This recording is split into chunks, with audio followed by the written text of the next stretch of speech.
Welcome to Authentic Living with Roxanne, a place where we have conscious conversations about things that really matter in our lives.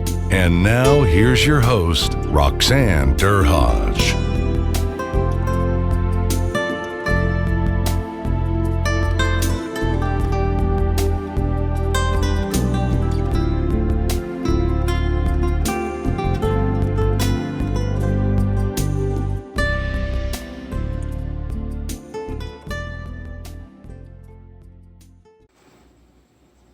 Hi everyone, it's Roxanne Derhodge. This week on Authentic Living with Roxanne, I've decided to air one of my earliest podcasts with Deanna Won, and it's a cancer without chemo. And what I'm pleased to say is that this has been one of the most impactful topics that I've covered on my podcast, which it aired about a year ago. It's something that's touched me personally. I had a sister that unfortunately had breast cancer, and really have someone really close now that is struggling with cancer. So I thought spending the time as she kind of shared her recovery process with us from stage 4 cancer would be timely. So I hope that you tune in, and we're going to also have Deanna back relatively quickly to talk about nutrition and the acidic element of food and how that can impact our body, and what kind of things we need to do to keep our body in an alkaline state. So hopefully you tune in and hear all these words of wisdom that she will share with us yet again. Take care. We'll talk to you soon. Today we're so privileged to have Deanna, who has written an amazing book that's about to come out. So let me tell you a little bit about her. It's called Already Won, and it's going to be out pretty soon, and I hope she'll be able to tell us when. It's From Serving My Country and Overcoming Cancer to Living a Vibrant Life by Colonel Deanna Won. She's the founder of Keynotes to Life, a speaker. She's a leadership consultant, a holistic coach, health coach, and she tries to let people reach their highest potential through integrating principles with purpose and healthy living. So thank you for being here today, Deanna. Oh, thanks, Roxanne. It's great to be here with you. So you're my first guest, so I'm going to say that, this topic that we're going to be talking about, just so our viewers are aware, it's, like we call it, you and I had said the other day when we chatted, the big C word, which is cancer, which I know keeps us up a lot at nights for the average person. So Deanna's going to tell us a little bit, hopefully, about her story and what her struggles were with actually having ovarian cancer, and what kind of things she learned about herself through the process, and to get herself through full recovery. So Deanna, tell us a little bit about you and your path, and what kind of led you here today. Oh, sure. Okay. So I was, I'd spent well over 20 years working as a physicist in the Air Force. And I was actually basically at the height of my career working as a colonel. And that's when I found out that I had ovarian cancer. And it was quite a shock to me because, being in the military, we get physically tested every year medically. They check on us to make sure we're, in good shape. And, but yet I, found out that I had this diagnosis, and I immediately began to change my diet. Growing up, my mother's father was a Chinese herbalist, and so I grew up seeing how effective these herbs can heal the body without any side effects. And so that had very profound impact on me, because when I was in the hospital experiencing excruciating pain, where my body was actually convulsing involuntarily, I was really surprised when they put me on a morphine IV. It did really nothing to relieve any of that pain. And in fact, it made me more sick. And so they gave me other medications. And what I saw was a very vicious cycle of medications. And so that's what really got me on this path of trying to heal holistically. And so I immediately changed my diet. I started eating organic, raw, vegan food only, and I started juicing green vegetables and wheatgrass juice. And within 3 months of making this change, my elevated tumor marker actually dropped back down to normal, and the tumor actually started to shrink. And so I thought, well, that's great. This is I'm on the right path here. So I continued this, and 10 months down the road, my doctor's extremely pleased, and he shows me the scan, which shows that the tumor is actually dying from the inside out. And so at that point, I thought, wow, everything's under control. And so I went back to working my normal, very long 16 to 18-hour days in the military. And I went overseas for my job, where I was not able to maintain that diet and regimen. And what I found when I returned back to the United States is that all the good progress I had made reversed, and the tumor started to grow aggressively. So I had this rather large tumor now that was growing, because it tripled in size in just a period of 3 months.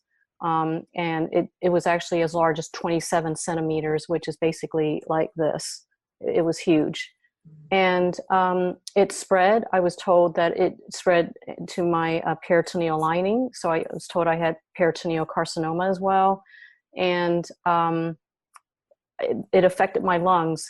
Both of my lungs collapsed and filled with fluid. And that's when the doctors admitted me into hospice.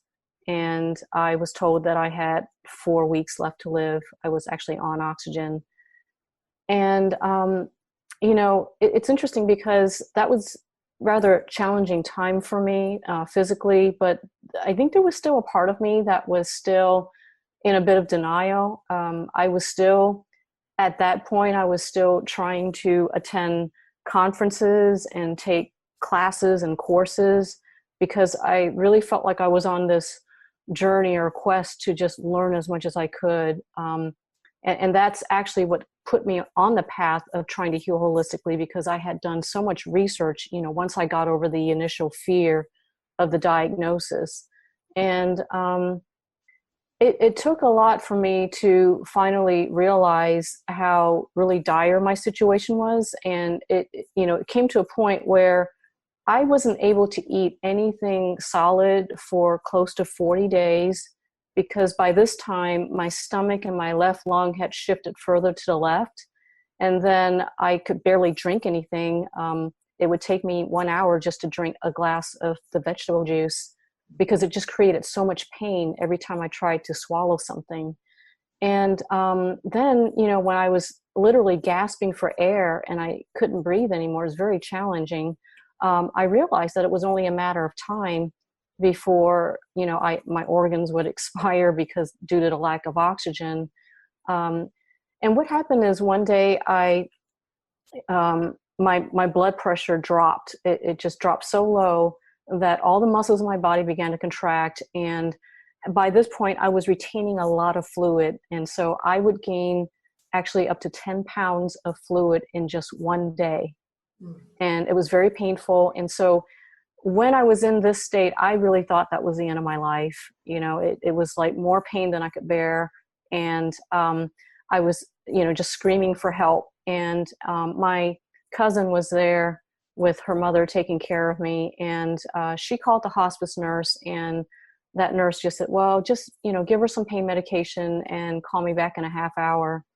And I'm so glad that my cousin said, we don't have a half hour. I'm going to call 911. And so they came, I got admitted, and I was told that, you have to start chemotherapy right away. If you don't, you're going to die, essentially. Oh. And I prayed about it. And what I said to God, if you want me to do the chemo, I will do it, but I need to hear this from you, because with my background as a physicist and having worked in chemical and biological defense, I understood some of the effects that chemotherapy would have, not only on the cancer cells, but on my immune system, which is the very system that you would need to be able to effectively handle the cancer. And so what I heard back was to ask for the cytology report, which is, they had just drawn out all this fluid out of my abdomen. And, it was just like bags of red blood that they took out of me. It really should be straw yellow as a normal color. And so when I saw that and, heard back from God that, to ask an oncologist for this, I asked, but his initial response was, we don't have any time to wait for that report. It's going to be malignant, and I need you to start chemotherapy right away because your condition is very poor. And I pushed back, and he finally agreed to wait for the report. It took another 2 days, and I'm not even sure I could hang on for that amount of time because it's just so hard to breathe. And he came back and said, your intuition to wait for this report was a good one because it came back negative for cancer cells. And that was really surprising to me. It was surprising to the doctors. And so he went on to explain to me that what this means is this opens up the opportunity for you to have surgery. So I said yes right away, and I would have to be transferred to another hospital, but they didn't have any beds available. It would take another 3 days. And in the meantime, my blood levels are so low. I have to have 5 blood transfusions. I have to have the fluid drained out of my lungs. And the surgeon, he's not even sure I can go through surgery because he says you look too emaciated to even go through surgery. But in the end, they decided to press forward with it. They prepped me for it, and they said, when you come to after the surgery, don't be alarmed you're going to have a tube down your throat. You're going to be in ICU. Well, I went through all that and came out, I was in a great deal of pain. I was very weak, but it was a very gradual process. But they told me that once they did the pathology on the tumor, that I had a very rare malignant form of ovarian cancer called granulosa cell tumor. And it took me several months to rehabilitate. I had physical therapists and occupational therapists working with me. And it was literally like having to relearn how to, climb up and down the stairs. They had straps around me so I wouldn't fall. And, I had to learn how to navigate outside on uneven ground. And that's, essentially the experience I went through. And go ahead. What a story. Like, you kind of, you hear these stories and oftentimes you'll hear people talk about having to go right into chemotherapy, and sounds like something within you, whether it's prayer or it's just something bigger, allowed you to listen to wait for that report. And, what I'm fascinated with you is that you had the courage, first of all, to take the alternative route, even though you were probably exposed to like Chinese traditional nutrition. So when you kind of think about, I often say that the physiological, the emotional, and psychological, and the spiritual are all one. And when you kind of look at your path in life, what kind of signs, or were there signs that you think, in retrospect, you know what, Roxanne, I probably should have kind of heeded this or that? You mentioned something 16 to 18-hour days, like, wow. What kind of other things, were you doing that now that you're so graciously recovered? And I mean, when I saw you and met you 2 years ago, you would not have known that you were in any way ill. What kind of other things do you reflect on, or have you written in the book that would help us understand some of the things that you may have noticed earlier on?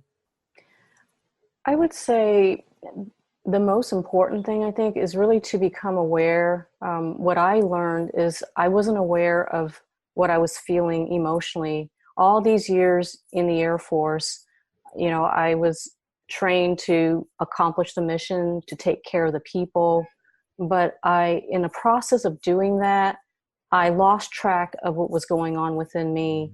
And, if I can backtrack a bit, when I was younger, growing up as a young girl, I told my parents, I think I want to be a gymnast, a ballerina, or a pianist. They're all artist type professions. And my parents, they meant very well, but they said to me, you can't make a living like that. It's very hard to make a living as an artist. And so you need to have something more solid and have music as, the art as a hobby. And so that's what caused me to go to the Air Force Academy where I earned my bachelor's in physics. And that's what set me off on this Air Force career. It's almost like I did the exact opposite, because I thought, well, physics, I'm interested in it, and it's solid, and that's what I did. And, I think what I did was I realized that, and it's kind of ironic in a way, because when I got to the Air Force Academy, that's actually when I started to realize how much I really loved music in particular, and playing the piano. At that time, I actually managed to study some piano with a Russian instructor, and many of my classmates even asked me, why didn't you become a concert pianist? And I just didn't think, because of what my parents told me, I didn't think I have a choice. And that's, I think, the theme that kind of ran through my life, is not feeling like you have a choice, and so all these long hours I worked, in my mind, I told myself, well, I'm working in a profession that is to, protect our country. There are lives at stake. And so, working long hours just kind of comes with the territory.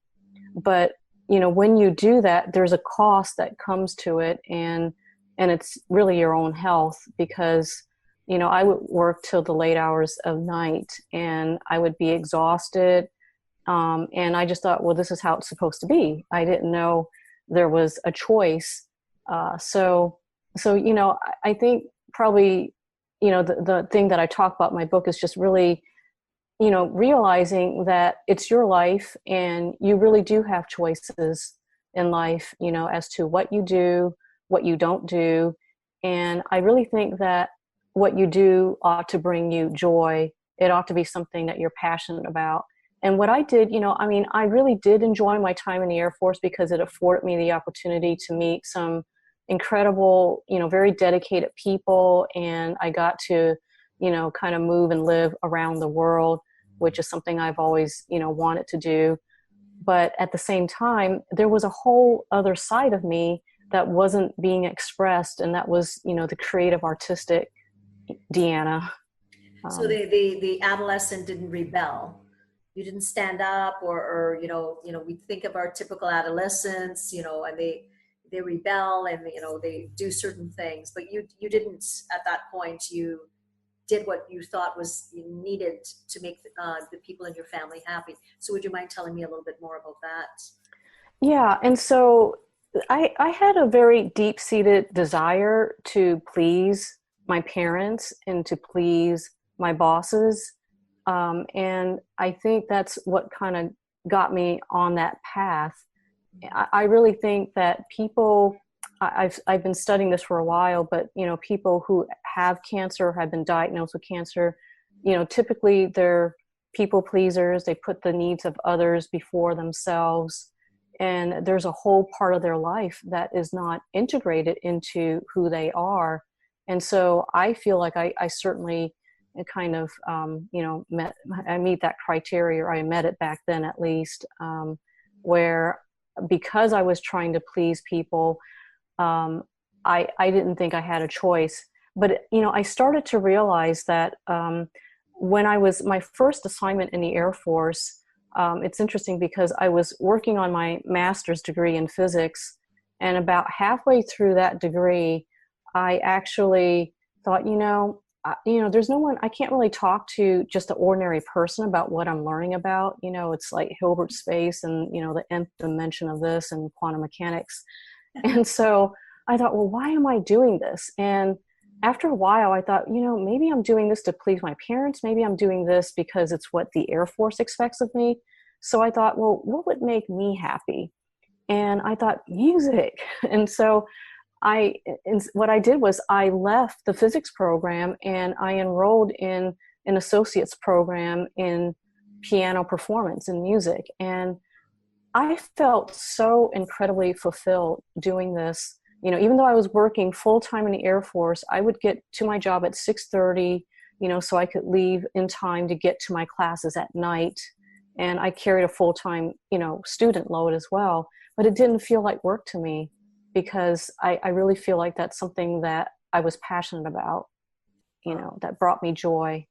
So what I hear is that really, and as a psychotherapist, I always talk about parts of self when I deal with people. And what I hear is that that part of yourself, that emotional, joyful part of yourself that you truly knew was there, you kind of tucked away, or you maybe minimized the importance of that beautiful gift. Like, I mean, not only are you're a physicist, which is, we know what that is. You know, the thought of physics makes me cringe. And to be able to go on and do a PhD in it, Deanna, what an accomplishment. But at the same time, to be able to have a passion that you could work these 16 and 18-hour days and still find a bit of joy. It's amazing that you had the ability to do both. But what you're saying is that it wasn't enough somewhere along the way, based on some of the other things that were happening in your life. The length of days. Did you have signs, like, were your thoughts kind of, were there little signs of thoughts saying, what are you doing, Deanna? Oh my goodness. What kind of things were running through your mind? Because I often say, that physiologically, the body eventually gives us no choice, right? When, we create a dis-ease of the body, which is disease, and then we have to acknowledge it. But oftentimes we might have some earlier signs, psychological, emotional, or even sometimes spiritual. Did you kind of notice some of those things in retrospect after the fact? Yeah, I did. And what I realized is, and I think it goes all the way back to my childhood even, I always felt like a sense of inadequacy, like I wasn't good enough. And that stayed with me.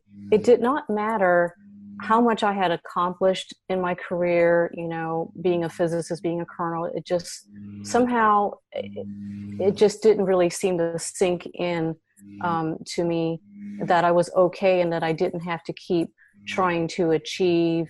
And, I really think I must have derived my value from, what I did. And I didn't realize it until here I was laying in my deathbed in hospice and I couldn't do anything. And so then I had to come to terms with, well, am I worth any less now because I can't work and I can't accomplish things? And my conclusion was that no, I have inherent value as a human being, even though I'm just too sick to do anything. And so that was a big revelation to me. And I just think that, had I paid more attention to, why was I doing all these things? Just this need to achieve and to be excellent. I think I had a sense of perfectionism as well. Everything had to be done perfectly.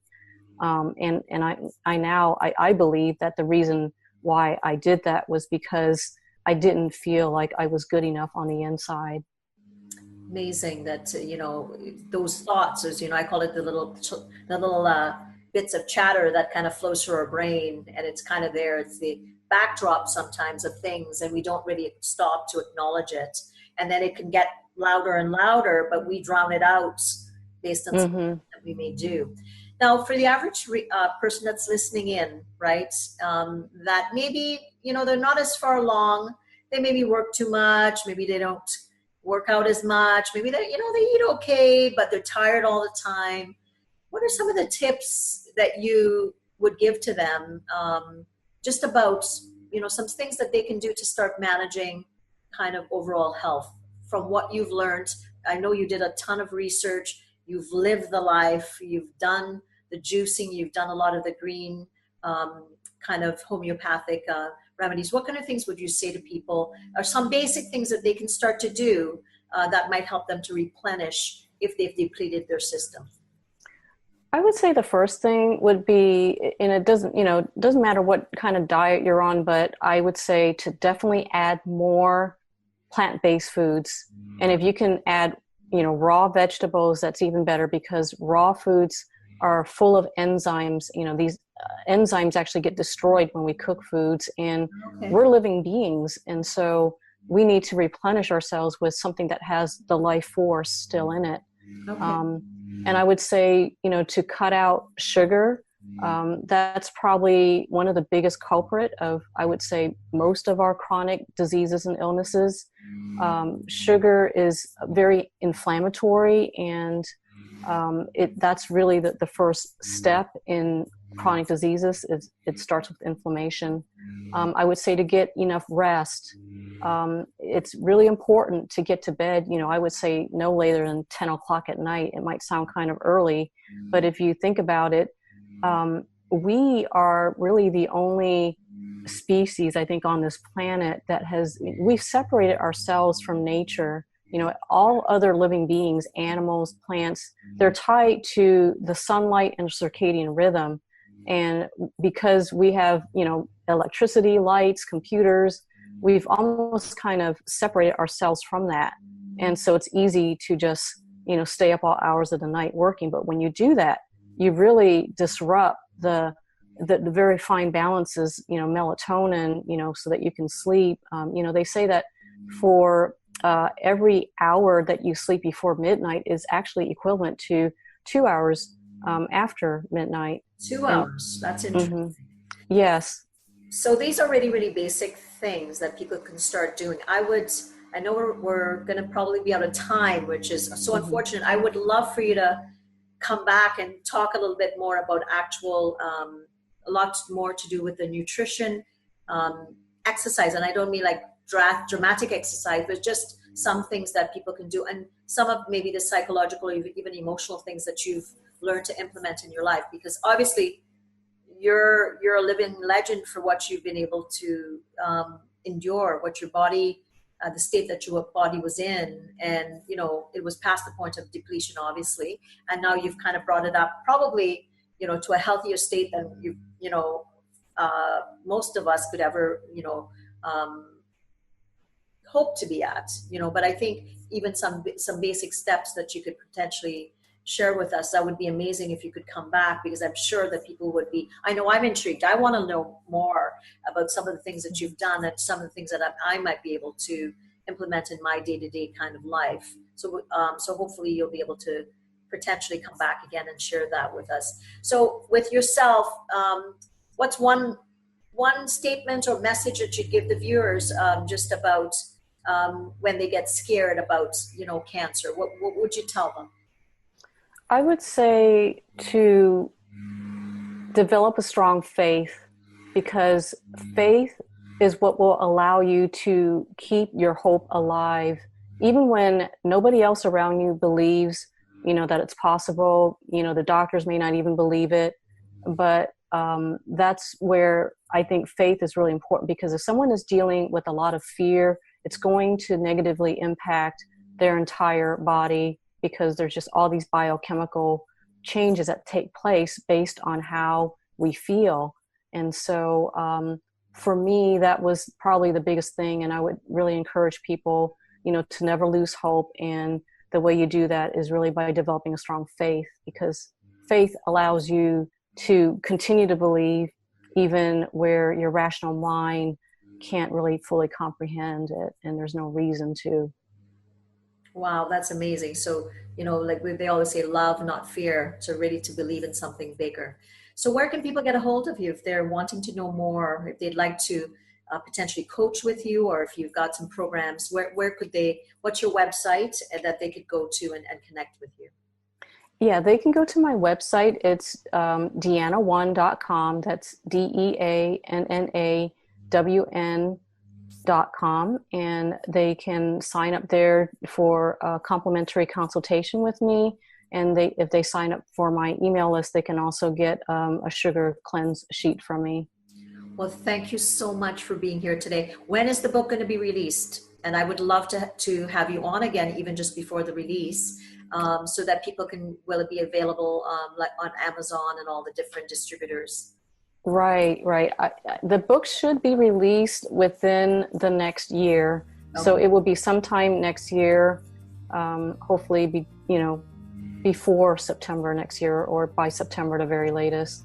Fantastic. So minimally they can reach out, and I would love to have you come back and us talk a little bit more about biochemical, and because I want to talk, a lot about hyper arousal, fear, the fear states, and physiologically what that does, and also, some of the PTSD or PTS that you would have been exposed to, the environment that you were in. That would be, I think, a fascinating follow-up. So I hope that you come back. Thank you so much, and hope to connect soon.